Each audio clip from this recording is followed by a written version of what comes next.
I'm your host, Tim Wood. Welcome to The Natural You, where we'll be interviewing guests from different backgrounds and all walks of life to discuss our relationship with nature and how we can better connect to the natural world, both in us and around us. Nature already has all the answers we need to be healthier and happier in all aspects of our lives. Listen up to hear how to access more of The Natural You. Ross Wanless is a marine biologist and a leader in his field of seabird conservation and fisheries improvements. He achieved a distinction for his PhD from the University of Cape Town in 2007. This thesis went on to take third place in an international competition run by the United Nations Environmental Programme. Since then, he has published numerous scientific papers and has been featured in popular reads like National Geographic. His passion for nature is seen in every aspect of his work, and he has dedicated his time on this planet to making it a better place, especially for species that don't have a voice, preventing them from going extinct. As you've heard in his bio, Ross is an award-winning researcher and pretty much a legend in his field. I was just Googling him, and I had to spend quite a while just scrolling through all his accomplishments and publications. And certainly the most researched person and published person we had on the podcast so far. Just a little bit of disclaimer. Other than being this amazing researcher, he's also my ex-beach volleyball partner and my cousin. So welcome, Ross. Thank you, Tim. Thank you. Very nice to be here. Awesome. Ross, I know you've done a lot of work in the field, particularly in remote places. Can you tell us a little bit about where that started and some of the things that led you into your field? Sure. My career wasn't explicitly geared around going anywhere or doing anything. I just always loved nature. Right from the get-go. As a kid, I was always fascinated by it. I did this weird thing, started watching birds, and no one else in my family knew what I was doing or why, but I just had this innate need to see these things, appreciate them, to try and record, have I seen that before? And that's sort of played out throughout my life, is this deep connection that I have with nature and wanting to understand it. And that combined with my, I guess, natural curiosity, really just loved learning about nature, how it works, how it all fits together, why do certain things happen and not in another way. So I actually went to university with a very vague understanding of what I wanted to do. I thought I might want to be a teacher, in fact. So I studied biology and generic topics that would maybe stand me in good stead for being a teacher. So I studied geography and maths and physics and chemistry and biology. But I was really focused on biology. I thought I'll be a biology teacher. And then I did a year of that back in 1994, an interesting time in South Africa to be around and seeing how things unfold. But for me, that was university, that was a salutary lesson. And okay, no, I don't think I want to be a teacher. It didn't push the buttons for me. I mean, it was okay. I enjoyed aspects of it, but I could tell it wasn't pushing me. It wasn't giving me new learning. It wasn't satisfying my curiosity. And through various interesting decisions, I ended up back at university. I ended up deciding to go back to university because I'd done my undergraduate degree and I didn't want to be a teacher, clearly. So now what am I going to do? Because I was into birds, I called up the professor who had recently started publishing in a recently launched birding magazine in South Africa. His name is Peter Ryan. I asked him, hey, I'm a birder and looking for science. I did my undergraduate, but I wanted to do honors, but I recognized I probably need to do a bit more than just meet the minimum bar, because I've met the minimum bar and that didn't get me in the first time I applied. So I was like, okay, I probably need some work experience. I'm a bit older than most people now. I've been out of the circuit for a couple of years and done things, but I wanted to put something on my CV that really convinced the selectors who are making decisions about the postgraduate course that yes, Ross would be a good bet. And it happened that there was a new fishery that had opened up and they were looking for scientific observers. So someone who's got a basic undergraduate degree and a head on their shoulders seemed like a good fit. And so I dived into that. Peter told me who to contact. I contacted them. Next thing I know, a couple of weeks later, I was on a boat on a Patagonian toothfish longliner heading down close to Antarctica to go and fish for things. And it was really my first experience as a biologist, and it, well, appropriately enough, blew me out of the water. To be around a boat where suddenly there's sperm whales diving around you, killer whales pitch up occasionally, and the birds, Tim, the birds were just everywhere. And it was my job to stop those birds from being killed, because longlining is really problematic. As the observer, can you just explain to us what that is, yeah, so sure, we can get sure. a picture of that? So a longliner sets anywhere. There are different types. There's surface longliners that catch tuna. They will set somewhere between 1,500 and 3,000 hooks typically. And then there's the demersal or the bottom longliners, and they will set anywhere from 10 to 20,000 hooks on a single line. And so it's a long line. On a single line? It's a single line, but it's got branch lines that are clipped on or connected in some way to that main line. That main line then establishes the setting depth, either going down to the bottom or floating in the mid-water column somewhere. And then the branch lines are where you attach the baited hooks to, and they're, and that allows space for any fish that are caught to move around and not get entangled too tightly. So the demersal long lines that I was on, they were setting 10, 12,000 hooks a day. But of course, when you set a line on a boat, you're at the surface, and everything is starting at the surface and then moving down. And baited hooks look just like any other floating debris to an albatross, plus they're floating fish products. I mean, that's what bait is, right? And that's exactly what albatrosses are designed to do. They fly around the ocean looking for smelly bits of fish floating at the surface to then go and eat. They're basically scavengers. And so longline hooks are just a perfect storm for them. They're designed to find and target and even swim down and grab them, compete vigorously with other birds for them. And so it's a mess. Everyone's going mad trying to get this fish and not paying attention to other things. The next thing you know, birds are hooked. And it turned out that there were tens of thousands, hundreds of thousands of albatrosses being killed in these fisheries around the world. So that was my entry into fisheries and seabirds. As I said earlier, I was interested in birds, and this was suddenly like, oh, wow, there's this whole world out there. The high seas, it's huge. The high seas. The animals are wild. There are no other boats. That's also pretty wild. So it was, it was just, I can't believe this world exists. So I suddenly found a way into this world, and it bit, and I have never looked back. Since then, I've been seabirds and bycatch and fisheries, and this is where, these are amazing animals that we're talking about. The fish that people are catching are equally amazing. They're astonishing.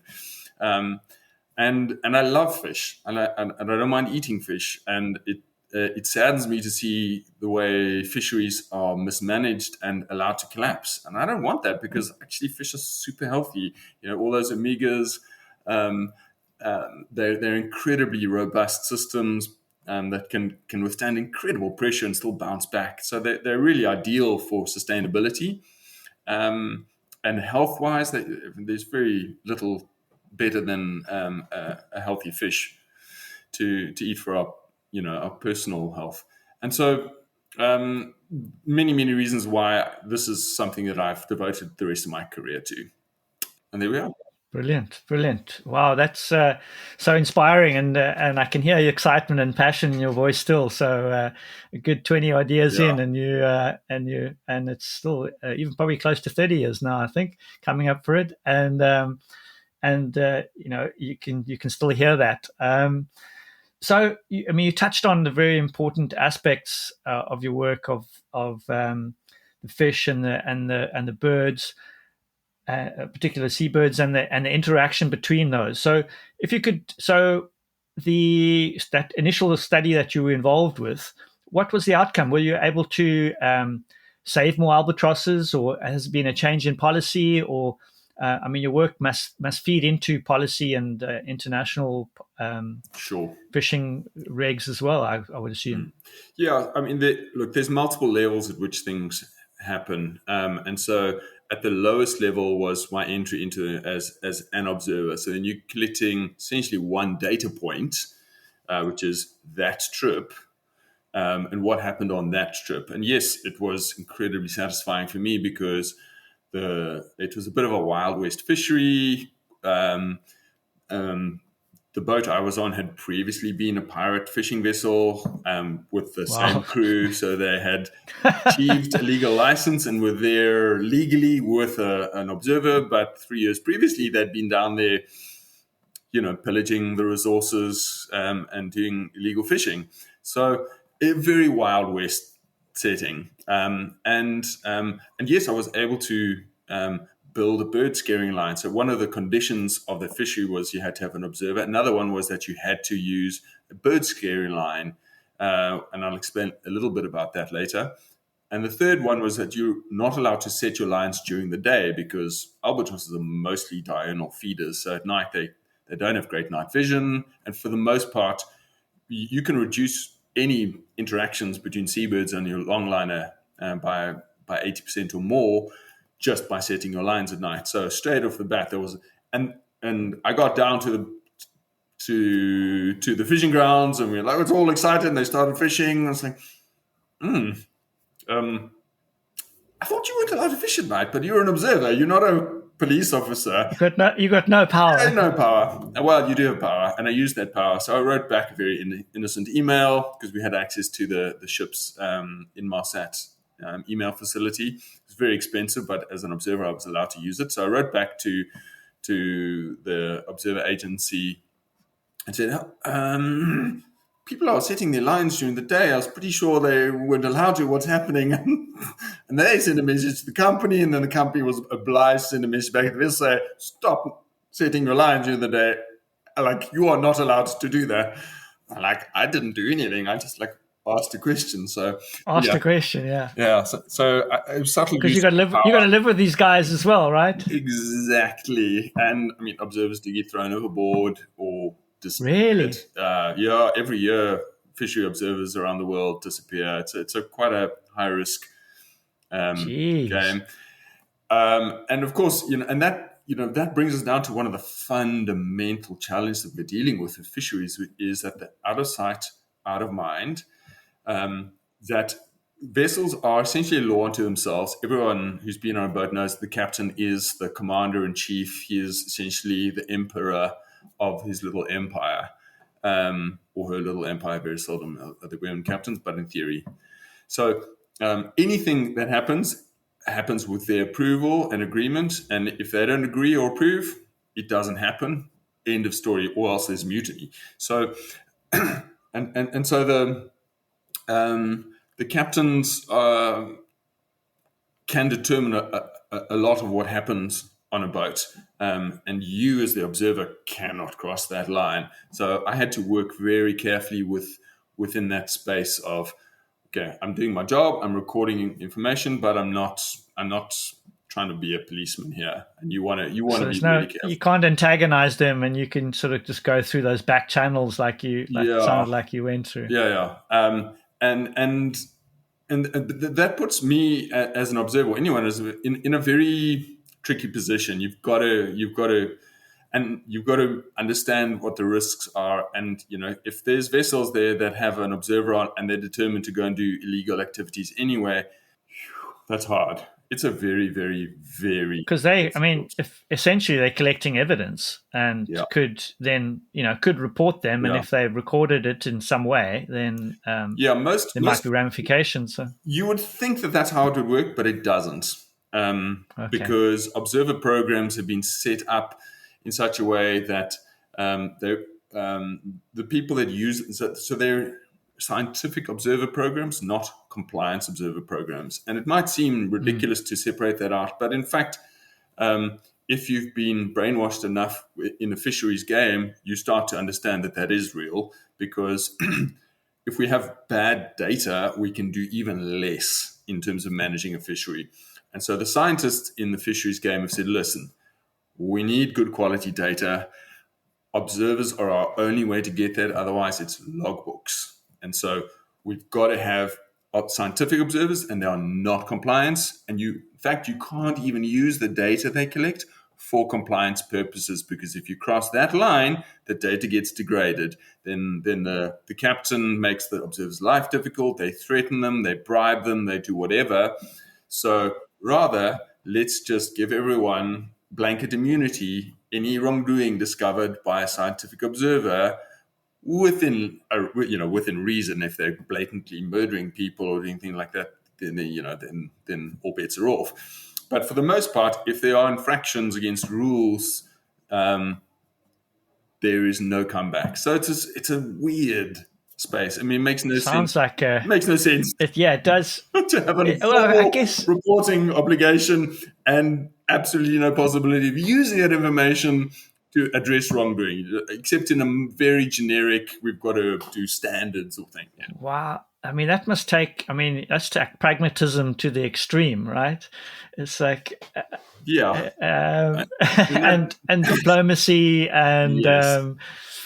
that sounds like It makes a progress very real difficult. challenge. Very difficult, because you have all these little islands of essentially sole jurisdictions where the captain Yeah, and there's self-governing entities. no way, self-governing entities out in the ocean, and there's no way that anyone can get eyes and ears on what they're doing. And fundamentally, we have systems that are based on 2,500-year-old technology to manage these incredibly invisible, out of sight, very complex operations. It's called pen and paper.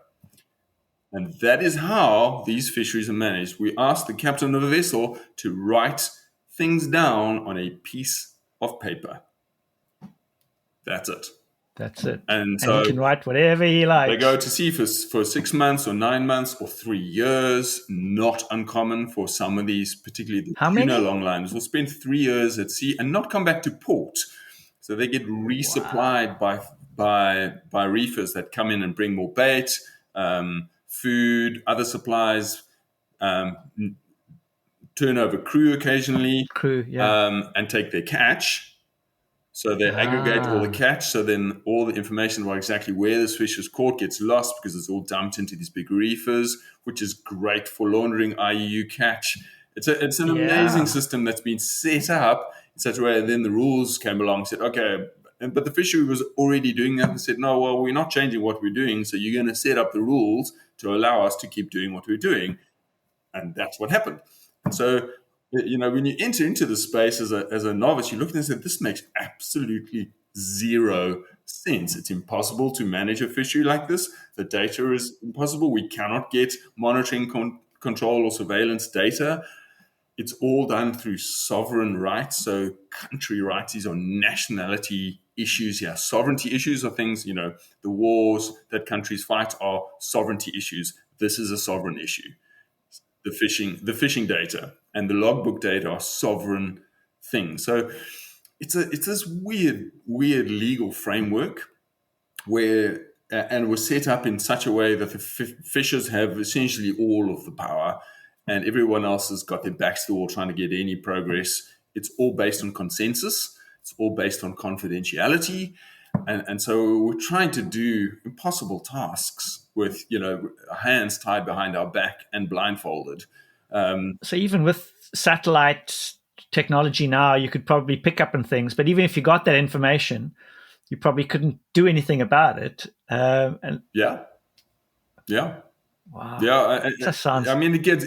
How do you keep like your positivity? You're super positive. How do you just not just go, crumbs? How are we ever going to make an impact? Well, if you have an attitude like that, you're never going to last in this game. The only way to last in this game is to be there and to recognize that these are the rules. And if you don't like the rules, you can try and change them. But railing against them is not going to help. It's not going to get you anywhere. There will not be progress. And so if you want progress, you've got two choices. You can change the rules and you can work within them. And so that's what I do. I work within them, and I accept that it's difficult. It's hard. The bar that is set for achieving change is incredibly high, and yet we do that. So I have devoted my career to meeting that bar and driving change despite the incredible obstacles we have.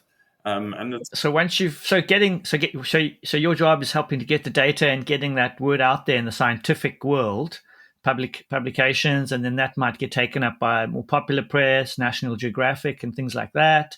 And then does that start swinging the public opinion, which then starts swinging the kind of more the countries and the nationality towards looking after those things or paying more attention to them? no, I mean, public opinion has almost no impact on anything to do Wow. with fisheries management. So in your 20, 30 years in this, the things that have changed, what's triggered that? Um,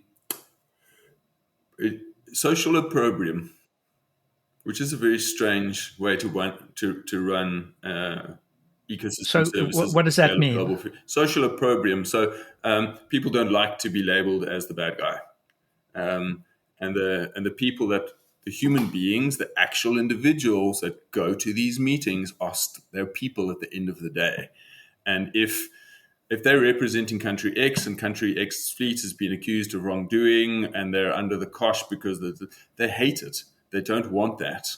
And actually, that is the most powerful driving force, is that the people that go to the meeting do not want to have to sit there and defend themselves. And they can just sit there and say, we object, or no, it's this, and offer, absolutely ludicrous, transparently false explanations.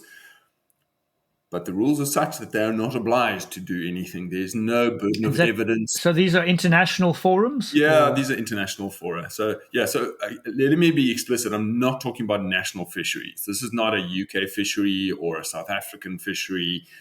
These are, yes, the vessels might be UK or Spanish or Japanese or South African or whatever.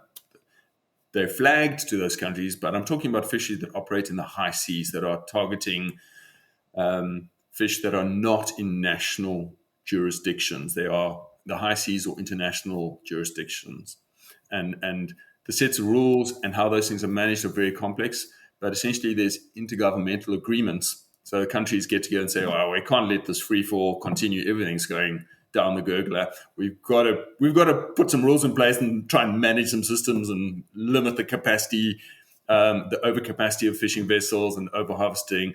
So they did that, and kind of through the United Nations or related structures, there's a bunch of commissions, and these are intergovernmental agreements. So these are not, the Save the Bird Foundation from Rwanda can't join one of those things. Only countries can, which is, again, it's a sovereign issue. And so member states are members of these organizations, and they make the rules collectively on a consensus basis. Consensus means one party objects, there is no agreement, no progress, no rule. Wow. All have to agree. Consensus. There are nuances there. There are technical opportunities for voting and having a non-consensus, but it's an incredibly problematic road to go down. And the sanctity of consensus is incredibly important, which is where that social opprobrium comes in, is that if there's a huge groundswell, particularly from coastal states, against the distant water fleets that fish, miles, hundreds of thousands of kilometers from their shores in oceans that they have no border with. When that happens, when you have the coastal states pitted against one or a couple of distant water fleets, the coastal states have a lot of power, and the distant water fleets don't like to be denying opportunities for that country to improve, for whatever rule is being discussed or whatever system is being negotiated. So there's a bit of that pressure. And I've seen ploys where the coastal states were like, okay, we need this so badly, we're going to vote. We're going to break consensus here, and we're going to vote. And if we pass, then it's passed. Only to have the distant water nation turn around and say, you know what, in the interests of consensus, we will agree to your measure and avoid breaking consensus. Full politicking. Yeah, full politicking. And so yeah, Tim, to get to your original question, I work at multiple levels. So I work at the level of the vessel. getting the data, but I also work at understanding at the policy level what is needed. What are the arguments that the entities that don't want to see change or don't agree that this is necessary or have a different view, whatever that may be. And I don't want to paint things as binary, black or white, forces of good and evil, anything like that. It's a very complex game. So wherever there's a need, where fishers have said, you can't ask us to do that because of X or Y, or you kind of have to go in and say, right, well, let's address that.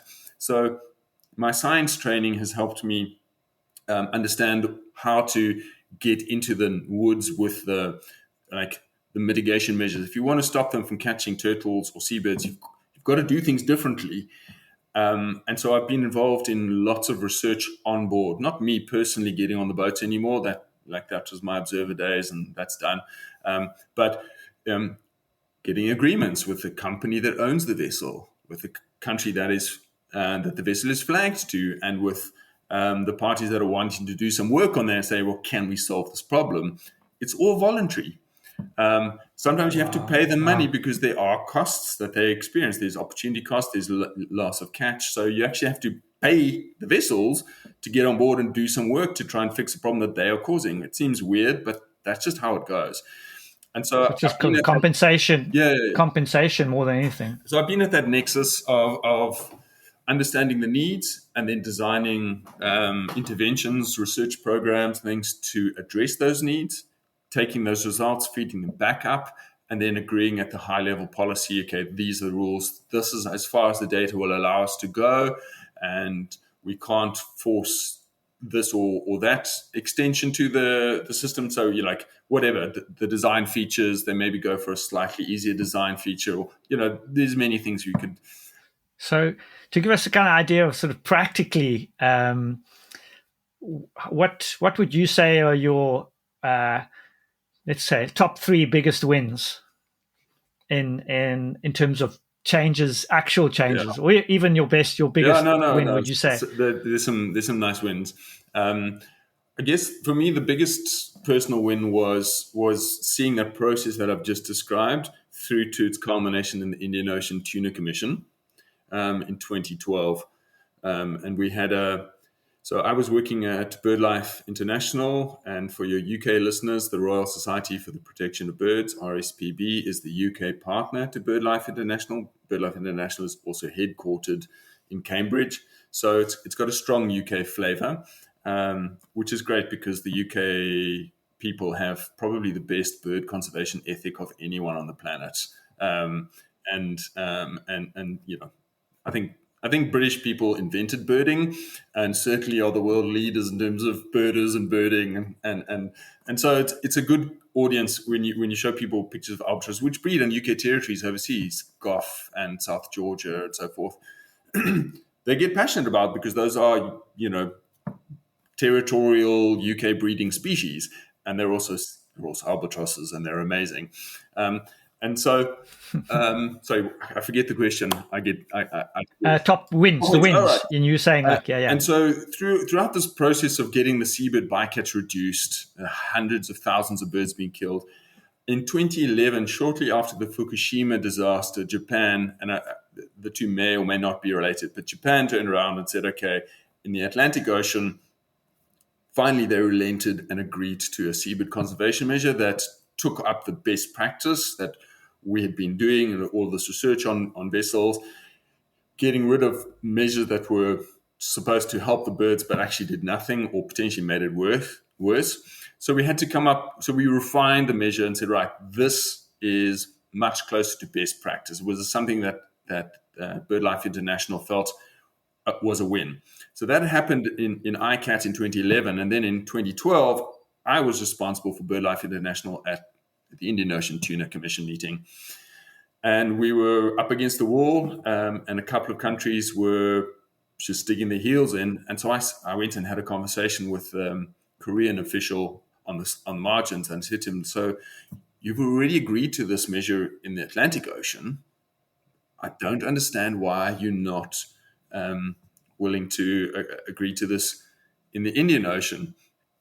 And essentially it boiled down to, they were in favor of progress, but they were concerned about the impact that this measure would have on their vessels, which fished more in the Indian Ocean. And so they felt that the Atlantic Ocean measure didn't really apply to them, was going to have a marginal impact on them. So they were happy to go along with it. But now they were being asked to look at it from an Indian. Now it was really impacting. They were like, we don't think our industry is ready for this.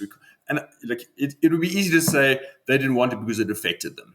But that's unfair, because it is a big deal. You're asking fishers, in some cases, to change their equipment that catches the fish.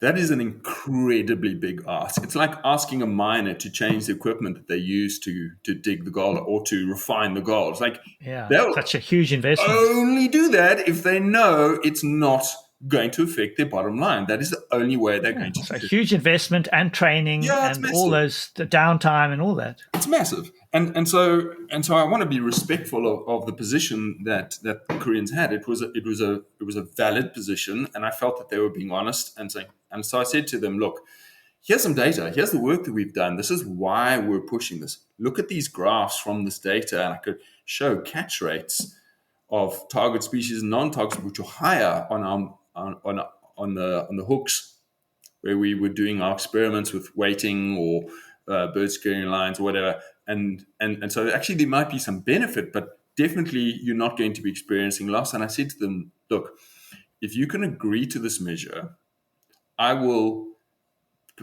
get involved with you and help you figure this out for your fleets. And if after a year and a half and a couple of trips, we cannot get this to work and your fleet is unable to continue the similar catch rate, so operationally still efficient, if we can't do that, I will stand up and say at this meeting, this is not appropriate and it needs to be changed. So I went way out on a limb and said, listen, I'm pretty confident. Trusted the data.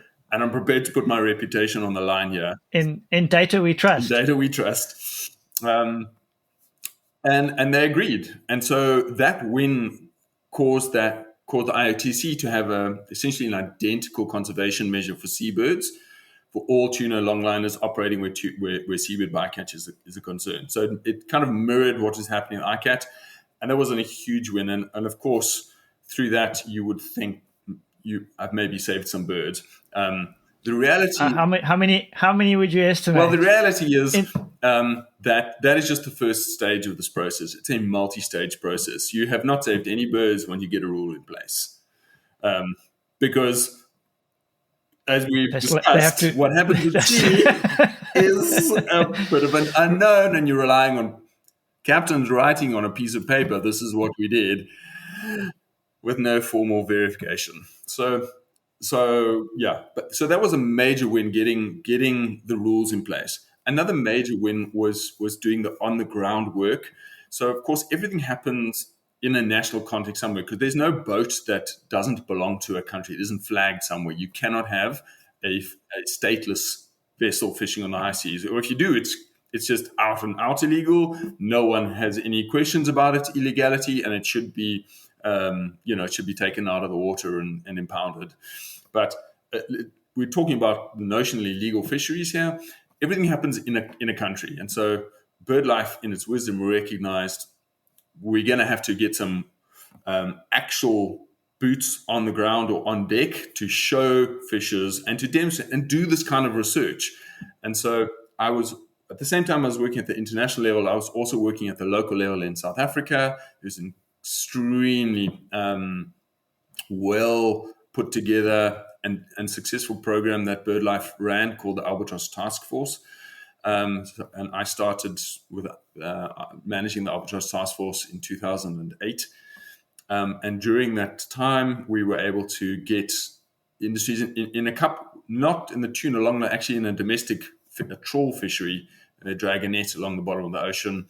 And that was also killing thousands of birds, because they were another different way. The birds get distracted by the food that comes off the back of a boat, because trawlers tend to process their catch as it's hauled and then put the net in. And so they're processing food while they're fishing, and all the discards attract the birds, floating dead things on the surface, yes. But of course, there's wires going into the water at the back of the boat.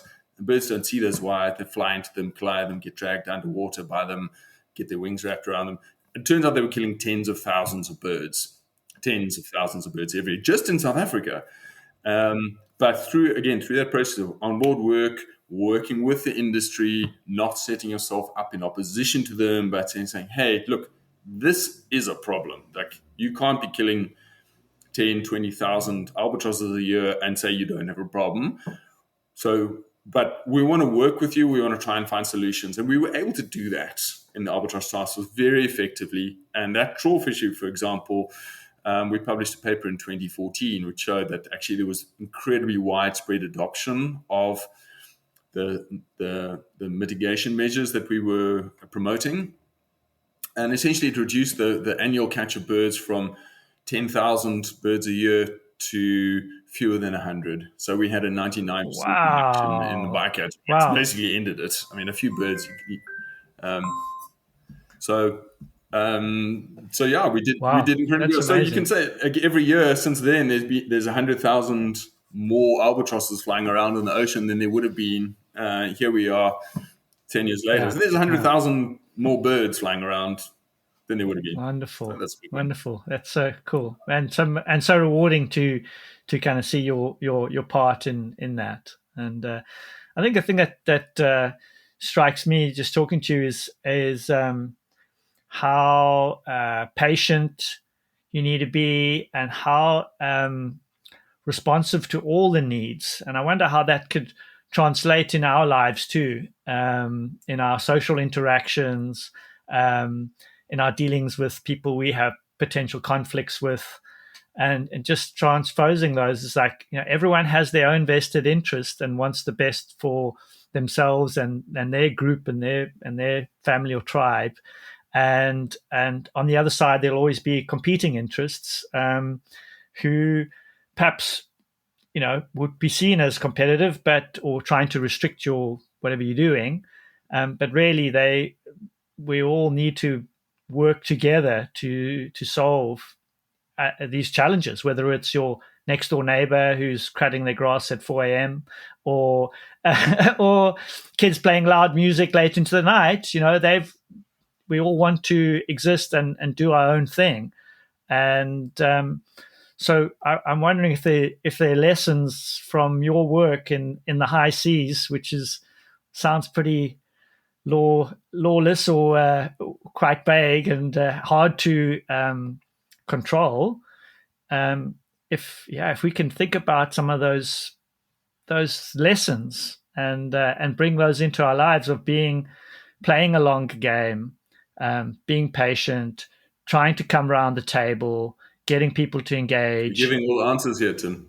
Yeah, well, I'm just thinking. My head's whirring away. Maybe can you add to that? Are there any things that I'm saying? Yeah. I mean, so taking your big lessons from all the hard work you've done and Sure.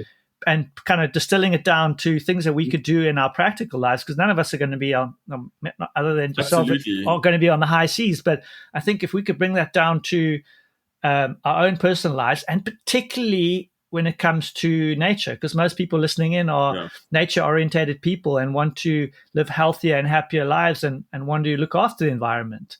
So are there some of those lessons you could distill for us? A bunch of lessons. For me, at the highest sort of helicopter level, what I've described to you is a system, and systems are what rule everything, whether you recognize it as a system or not. Everything is a system. Governance is a system. Policing is a system. Emailing is a system. Your work is a system, or multiple systems. And so if we recognize that there's commonalities there's actors with different motivations, and you're in a system and you're wanting to achieve change, you don't just want to bob along with the flow, right? For me, the lesson is recognizing your power. Where does your power lie? What is the limit of your power? And I don't want to. I would never want to say that people are in less powerful or more powerful positions. I mean, sometimes in reality they are. Like, president is more powerful than I am. But in this game, everyone has power and agency. If you understand the rules, both the written and the unwritten rules, or the unspoken rules, and there's a massive interplay between those spoken and unspoken rules, and you've got to get your head around those, and you've got to get your head around the power that you have. Where does your power to influence lie, and leverage that? And if you go outside of your power, so I've done that a couple of times. I've gone outside of my power and tried to change things, and boo, did I get a spanking? Wow, proper. You just so the lesson is you can change things. You can change anything, but you've got to be there and be consistent. And for me, the patience was part of recognizing that as an NGO representative in this intergovernmental space, someone wearing what the industry call a bunny hugger label, even though I do not consider myself to be a bunny hugger, but that's just those are perceptions, and understanding how you are perceived by the others is super important. So take your own glasses off, and try and put the glasses on someone else. What language are they using? How are they referring to you? And what power do you have to influence things? And then working it, and just accepting. I accepted really early on, fortunately, that there would be lots of setbacks and there would be lots of things that didn't go. And even though I'm passionate and I believe in justice and I want things to be done right and well and to save nature, I recognize that I can't necessarily get all of those things done in my lifetime, but I can make a difference and I can move the needle and I can get things going. And I believe I've done that fairly effectively, given the constraints that we're up against. And it is a big system. There are big players involved. And so, are you? I mean, you're a super upbeat guy, but are you hopeful? You're hopeful because sometimes I just look at it and I go, "It's all going to fucking hell in a handbasket. It's going tits up, and there's nothing we can do. So just bugger it all and just carry on." But no, there's definitely none of that in me. I mean, I do get frustrated and I do get sad when I see things do fall apart. But it's never too late. There's always a reason to be there. And one of the lessons that I've learned, or one of the truths that I've intuited is, if you're not in the game, if you are not there holding the line, you're guaranteed there will be no progress. You're guaranteed things will be worse. So even if your presence there is just maintaining the status quo, as terrible as it may be, at least it's not worse, which it would be if you weren't there. So a very powerful lesson is being in the game is in itself and in its own right an important thing. You've got to be there. But linked to that, you've got to understand your power. And if you're not carrying a lot of power, you still have some power, but you can only exercise that power if you're in the game. So, oh man, that is so amazing. I mean, a lot of people listening in are practitioners. A lot of them in the alternative health field, and they don't have a lot of power in the whole kind of health game, right? Mm-hmm. So that to me, it strikes. That's where I'm at, and so just hearing that is super help. I think it's just inspiring, and a lot of us just feel like, I'm not gonna join that association because it's not doing anything. It's never going to help. But actually, just having some skin in the game and joining your membership fee towards that model that more represents what you think things should be like just helps them stay in the game. And if you're not in the game, it's not going to happen. Yeah. It's definitely, like you say, it's guaranteed to get worse. Yeah. So at the very least, you're going to try and just stop it getting worse. And at the best, you're pushing the needle a little bit to a little bit to the direction you'd prefer in your lifetime. Yeah. And I guess another lesson is that these are big systems. There's a lot of inertia in those systems. So you're not going to get sea changes happening. A sea change, and all these maritime terms really are interesting to me as a marine biologist. But you just don't get those. It's too big. There's too much inertia, too many moving parts. Nothing moves that quickly. And so we've got to accept it's incremental change. We've got to accept that actually there's a lot of stuff that rankles me. It really rankles me that stuff gets done in that way, that companies get away with this, the abuse, the cheating, the illegality. So we don't have to be okay with that.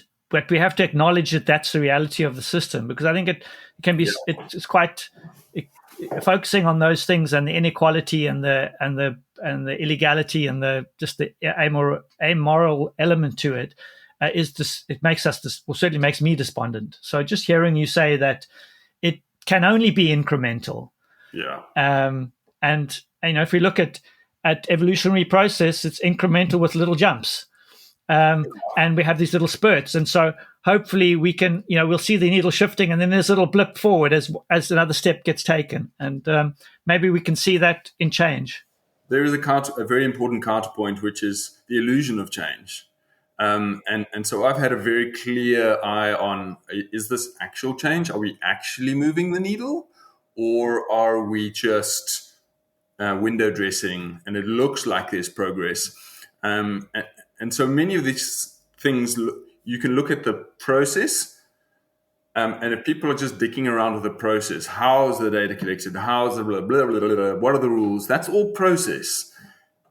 It's important to get the process right, but it is not progress in and of itself. And I alluded to that earlier when I said getting the data is just one thing. Getting the rule in place is the first step. You then need to get the data on what they're actually doing, and that's kind of where we're at the moment. Getting the data organized and trying to understand what's actually happening on the ground. And the third one is then compliance. So okay, now we've got a rule. Now we've got the data about how the rule is being implemented. Now we need to, and you can't come into the fishing vessels and say, okay, now we're putting hard and fast rules in, because it's gradual, like slow. Vanuatu or Belize or one of these registry countries that have thousands of vessels and no practical control of them. You're not going to get there. You're not going to change them. So again, recognize your power, but also recognize what represents progress. And so with Korea, for example, I know we made progress there because we were testing weighting, which is the biggest issue in long lining. Is if you're attaching weight to a line, it changes how the line moves, it changes how the fish maybe interact with the line. That is the scariest proposition for a fisher. So that is the highest bar that you can achieve. And we've achieved that with Korea. And we know that because they are still ordering replacement equipment from the company that supplies them with the weights that they use. They're very specialized weights for safety reasons. You've got to look at your metrics. Indeed. So that's amazing. And so we know that Koreans are doing the right thing, but you've got to keep your eye on the ball and what's progress and what's process. So, thank you. I mean, Ross, it's been so interesting just to kind of hear your journey and all the hoops and things you have to go through. But I've been just so impressed by your ability to be pragmatic, and I sometimes think of that as a swear word, but now I can have a greater sense of how important that is in these areas. And I think we can all look at areas in our lives where we want to change things, and looking at these ideas that you've given us of understanding the playing field, understanding the rules, knowing our power, what we can change. It's really enlightening for me, and something that I'm going to think more about and see how we can use that in my own areas of conflict and professional areas of trying to change practice and how we view different things. So thank you so much for your time. On behalf of the albatrosses and and all the people and animals that you serve, thank you so much. You're a blessing to us and your country and to nature generally. So thank you for your service. Cool, Tim. Thank you. It doesn't feel like service. It feels like I'm doing what I was born to do, but I appreciate those words. I believe you are. So it's brilliant, Russ. Thanks very much, buddy. Cool. You've done amazing work. Yeah, well, thank you for having me on your show. And we'll speak soon. Ciao. Cheers, Brad. Wow, what an amazing guy Ross is. I'm sure we've all gained some insights into the challenges and complexities in conservation on the high seas. One of my take-home points is that nature is hugely resilient and can bounce back quickly. We just need to stop our harmful practices. If we don't, it will lead to extinctions. In our own lives, Even if we can't change the system we find ourselves in, we need to be in the game to at least stop it getting worse and to remain hopeful that we might shift the needle in the right direction. Thanks for listening. See you next week.